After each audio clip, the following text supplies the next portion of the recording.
በአውስትራሊያ ካቶሊካውያን የወጣውን የማህበራዊ ሚዲያ አጠቃቀም ሕግ እንደሚደግፉ ገለጹ።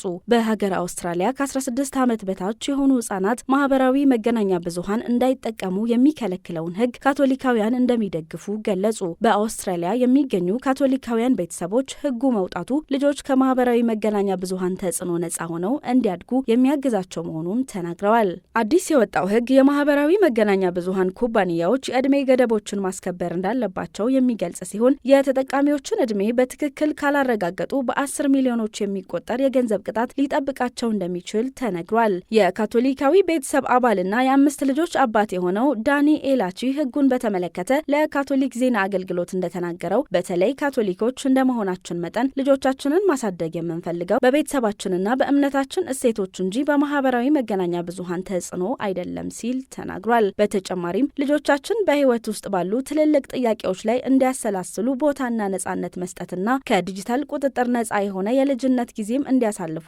እንፈልጋለን ብለዋል። በዚህ ጉዳይ ላይ ከካቶሊክ ዜና አገልግሎት ጋር ቆይታ ያደረጉት በአሜሪካ ዮሐንስ ጳውሎስ ዳግማዊ የጋብቻና የቤተሰብ ጥናት ተቋም የሃይማኖትና የሳይንስ ፍልስፍና ተባባሪ ፕሮፌሰር የሆኑት ፕሮፌሰር ማይክል ሃምቢ ልጆች በነጻነት ማደግ ይገባቸዋል ብለዋል። አዲሱ የዲጂታል ዓለም ነጻ የሚያወጣ ሳይሆን ባርነት ነው። በነጻነት ማደግ የሚገባቸው ልጆች ደግሞ ከዚህ ተጽዕኖ ስር እንዲላቀቁ ለእነሱ የሚታገል ሰው ያስፈልጋቸዋል ብለዋል። በሀገር አውስትራሊያ የተደነገገው አዲሱ ሕግ ልጆቻቸውን ከማህበራዊ መገናኛ ብዙሃን ጫናዎች ለመጠበቅ የሚሞክሩ ወላጆችን እንደሚረዳ ያላቸውን ተስፋ ገልጸዋል። መረጃው የካቶሊክ ዜና አገልግሎት ነው።